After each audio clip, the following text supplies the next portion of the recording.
Hey guys and gals, take a look at these header pipes.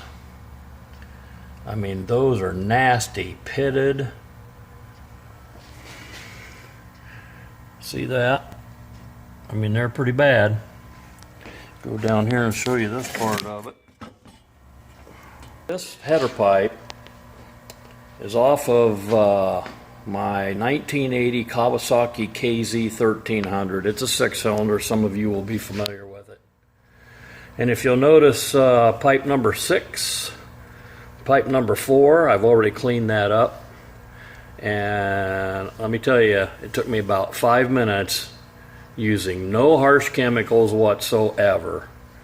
5 minutes per pipe. I'm just going to show you guys how I did it, and if some of you can use it, great. If not, that's fine too.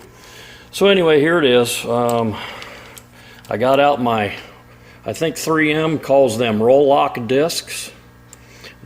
These are 3-inch. This is a green one, and I've got it on my Mac Tools air angle grinder.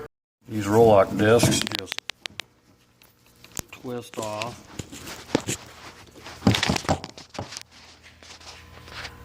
There's what it looks like. I know some of you guys know exactly what they are. No big deal. Not rocket science. These aren't even 3M. Sorry, I had to put you down for a minute. They're just cheaper ones. I've got a bunch of them here. The brown ones are really coarse. I didn't try those. The green ones are like a medium, and then they make a finer one. I just don't have any. Right, I moved outside.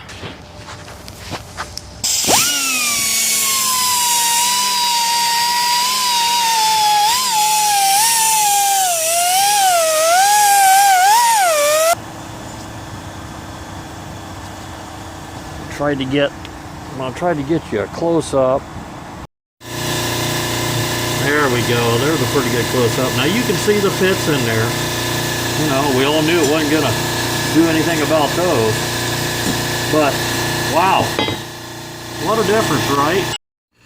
Now here's the collector, and as you can see, it also is pretty bad. I mean, look down in there, right?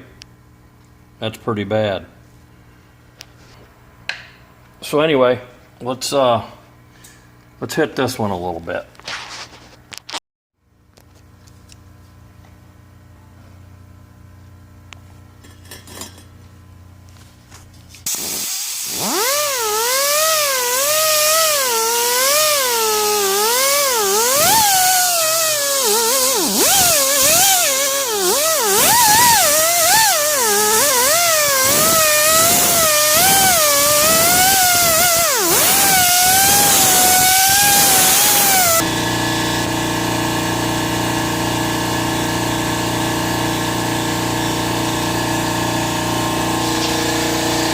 Okay guys, I mean, you can see how fast that went.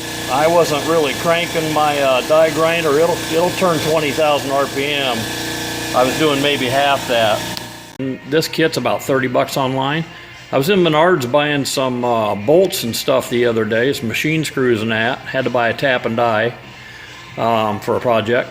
And this was hanging there for 20 bucks. Are you kidding me? And even had the, you know, 3 of these, a black, a brown, and, you know, then the white. So I picked that up.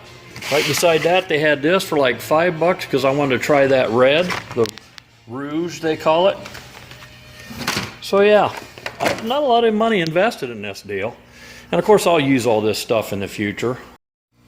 Okay, so for the heck of it, I decided to just go ahead and put my one buffing pad on my drill so we wouldn't have compressor noise.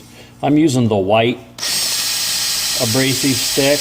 They're more for fine polishing. Now let's see what this header pipe's going to look like.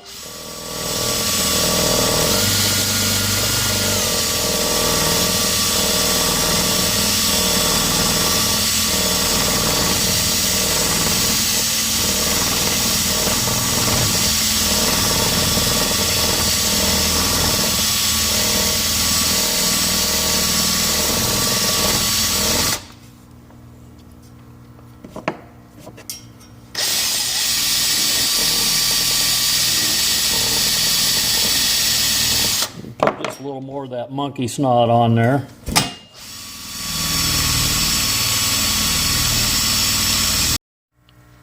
So I spent maybe total time 5 minutes on this area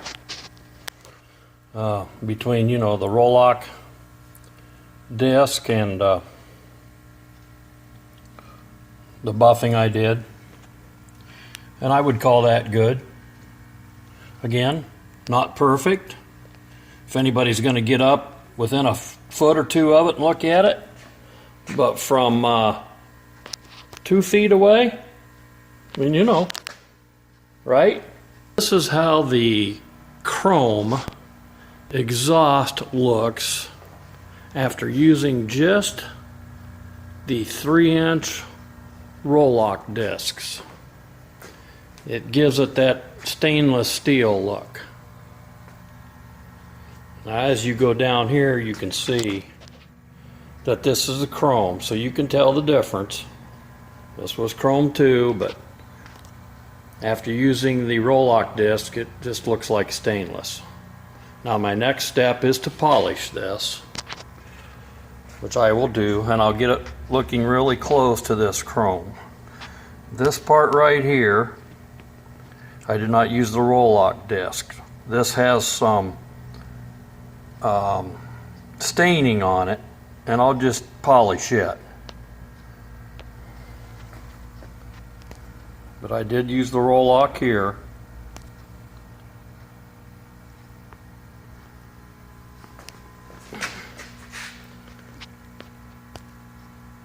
It's already looking about 90% better than it did, but I'm going to go the next step and go ahead and polish all these pipes.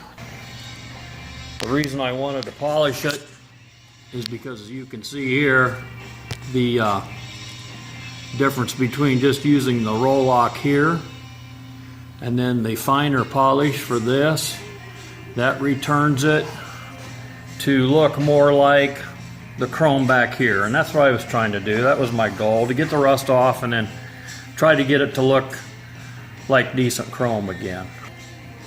This is definitely shinier here than this is. Again, this is just using the roll-lock disc, and then this is polishing after the roll-lock disc. You know, this gives it the stainless look, but this restores it more to like chrome. See if we can get it to focus on this, and then that kind of gives you an idea too. Even that polishing helps the pits out a little bit more.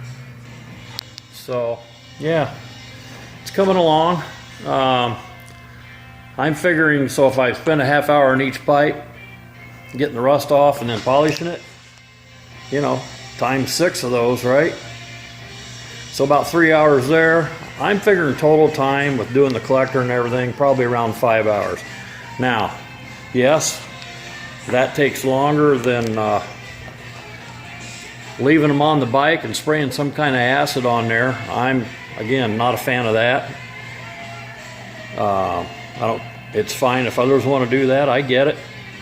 I think this ends up looking a lot better. I think it's healthier for the pipes. I'm not spraying hydrochloric or muriatic acid on my plastic parts and painted parts on my motorcycle.